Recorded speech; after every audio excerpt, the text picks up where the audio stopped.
us don't actually know how to conduct ourselves in the workplace. Zero clue and understanding of how workplaces work, how we're supposed to act, how we're supposed to move. Hello and welcome to EduWork Matters, the podcast where we break down how workplaces really work. I'm Chelsea, your host, and today we're talking about something that impacts every single workplace: organizational behavior. I'm joined by four brilliant guests: Lee, Stanley, Busi, and Z. Each of them will take us through a key concept, and by the end, you'll see how all the pieces fit together to make or break a company. Lee, let's start with you. What exactly is organizational behavior, and why should anyone care? Thank you, Chelsea, for that. Organizational behavior is basically a study of how people behave at work. All right. It looks at individuals, group, and also the company's structure, and to understand why the people do what they do.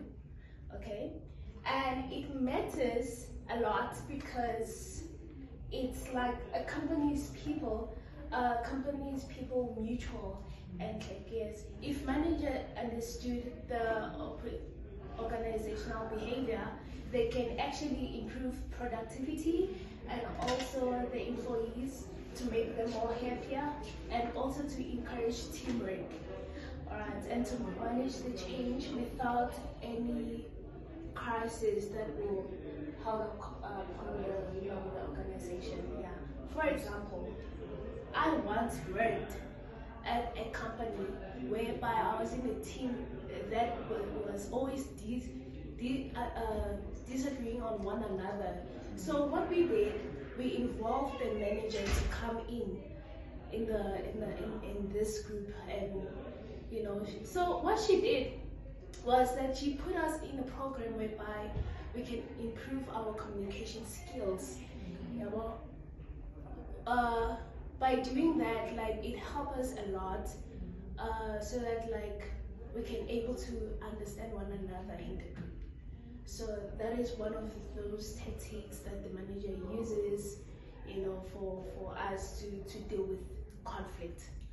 Seems like switching me. Seems like transferring straight to the manager, Yeah, by the way. But it helped. It was working. Yeah, it was helping because like nobody was They're not seeing eye to eye. Yeah, they were not. But anyway, it was a little bit gossip. So yeah, by the way, team building activities can also work, as long as they also don't involve blindfolds, As long as they ethical. Yeah. Emphasis on ethical. Yeah. Doesn't just like workplace insurance, work that comes waiting to happen. I like that. Organizational behavior as the people manual. So once we understand behavior, the next big question is, what drives it? Stanley, talk to us. Good morning, everyone. And thank you for having me in this episode. I'm accompanied by beautiful people and a handsome person. So basically, motivation is the fuel that keeps us going. Not like the literal fuel, like the petrol that has to get you to work. So, of course. Yeah. There's different theories. Take, for instance, the Maslow hierarchy theory of needs.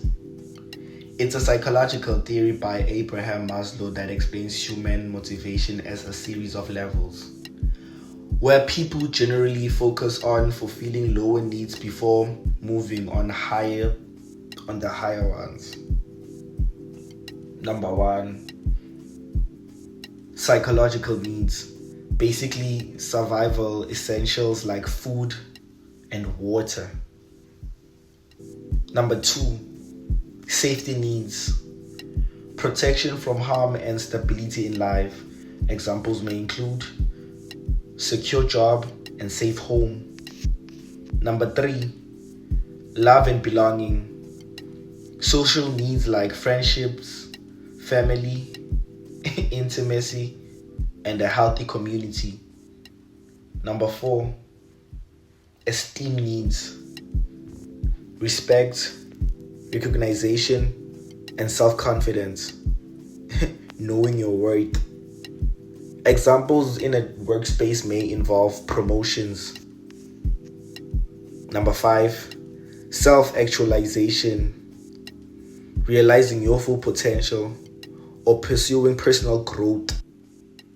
I also read that there's an updated version that has added more needs, which feature cognitive needs, aesthetic needs, self-transcendence, that's your spiritual growth and your relationship with whichever God you worship. Then there's Herzberg 2-factor theory.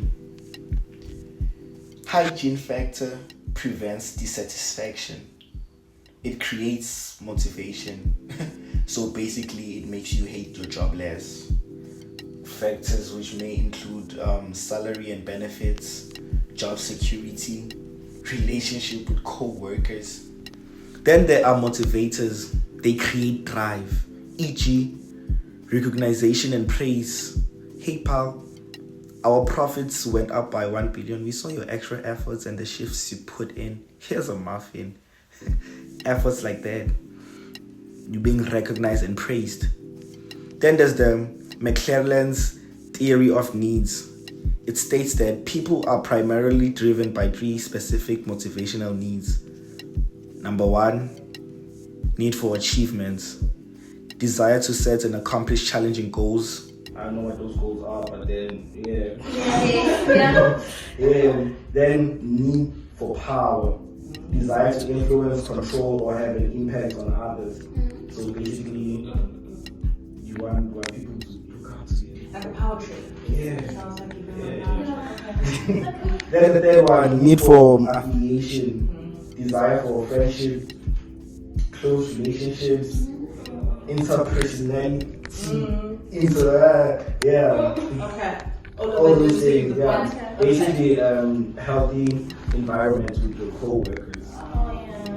Well, yeah, that's basically motivation is the reason why people go to work. Yeah. Yeah, you need to be motivated. You can't just wake up and be like, go to work just because. Okay, so basically motivation isn't just pay people more. It is about understanding what drives them. But what about how we see things? Lucy, perception seems like it could really change decision making at work. Absolutely. Once again, thank you so much for this opportunity, Chelsea. It's an honor for this opportunity. So, perception is how we interpret the world, and it's not always the same as reality. So, for instance, it's shaped by personal factors like experience, situational factors like timing, or even how someone presents themselves. For example, here, my brother Stanley here, before we came to your studio, ma'am, he told me something. He said he's studying to be a lawyer. But yet he's doing I TikTok am. videos. I'm trying to balance life. I can't be a lawyer from Monday to Sunday, Monday to It's Monday. a 9 to 5. Oh, it's like hobby. Oh, okay. But the trick part is that perception can lead to bias. Like, for example, the halo effect happens when you assume someone has, basically, you assume that someone is great at everything because they're great at one thing. For example, as I said, that he's very good when it comes to TikTok. You should actually follow him. I get the perception thing because when I looked at him, I never would have thought lawyer. Exactly. Exactly my point. So making assumption about someone based on their group and confirmation bias is when you only notice information that confirm what you already believe. So in a workplace, this can affect hiring, promotion, and conflict resolution. I have seen a case where a manager, a manager, overlooked a shy but highly skilled employee for a leadership role because they perceive confidence as their only sign of leadership potential. But like we said, judging a book by its cover, except the cover is shy, man, you know. But the book inside is the bestseller. It's a real fact. You're right. Yeah. Okay.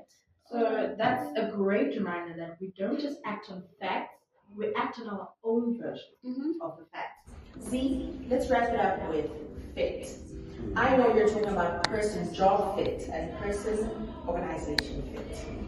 Right. Person job fit is when your skills, knowledge, and abilities match the requirement of your job. So when the fit is good, you feel more competent and more motivated to actually get the job done.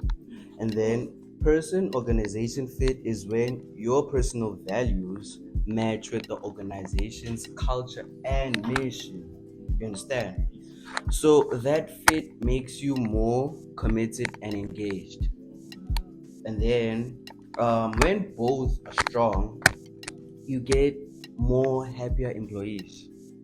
You know, like because like they perform better. The employees perform better. Understand? There's less turnover. Like there's less. Everybody's happy.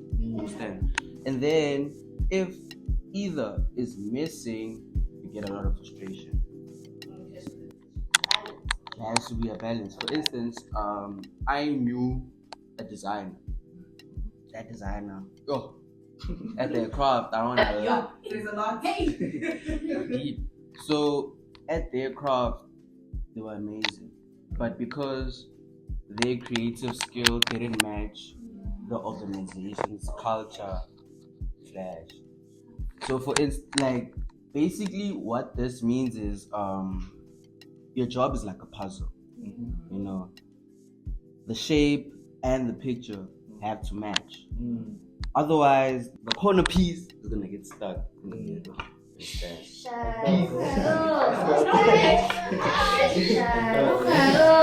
now we get you. I get you. I hear that.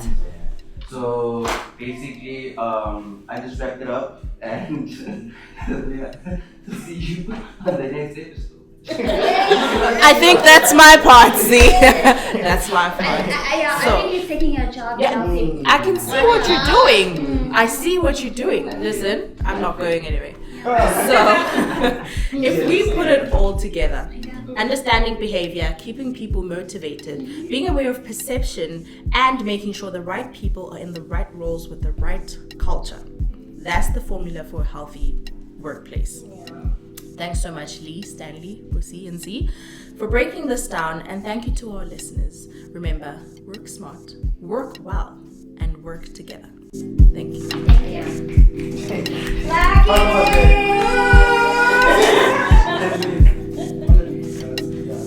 Yeah, so that's okay.